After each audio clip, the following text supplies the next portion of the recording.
আজকে আমি আপনাদের সাথে শেয়ার করব কিভাবে খুব সহজে একটি মাত্র উপাদান ব্যবহার করে হলদে নখ সাদা করা যায়। কিন্তু তার আগে আপনি যদি আমার চ্যানেলটি এখনও সাবস্ক্রাইব না করে থাকেন তাহলে এখনই সাবস্ক্রাইব করে নিন।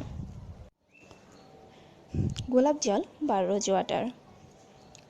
গোলাপ জল আমাদের ত্বকের জন্য খুবই উপকারী। অনেক আগে থেকেই গোলাপ জল আমাদের রূপচর্চায় ব্যবহার হয়ে আসছে। আমি এখানে আলাদা করে একটু গোলাপ জল ঢেলে নিচ্ছি।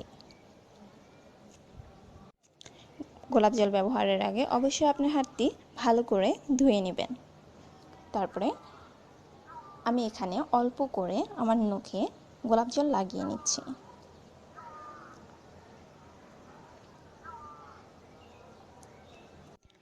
আপনি চাইলে তুলোর বলের সাহায্য লাগাতে পারেন। আমার হাতের কাছে তুলোর বল না থাকার কারণে আমি হাত দিয়ে লাগিয়ে নিচ্ছি। গোলাপ জল কিন্তু সবসময় মার্কেটে পাওয়া যায়, কিন্তু আপনি যদি বাজারের গোলাপ জল ব্যবহার করতে না চান সেক্ষেত্রে আপনি বাসায় তাজা গোলাপ থেকে গোলাপ জল তৈরি করেও ব্যবহার করতে পারেন। গোলাপ জল ব্যবহারের ফলে নখের উপরেই যে একটা হলদে ভাব থাকে সেই হলদে ভাবটি দূর হয়ে যায় এবং নখের ব্রাইটনেস বাড়িয়ে দেয়। এই পদ্ধতিটি ফলো করতে তেমন একটা সময় লাগে না। আপনি যে কোনো সময় অবসর সময়ে এটি ব্যবহার করতে পারেন।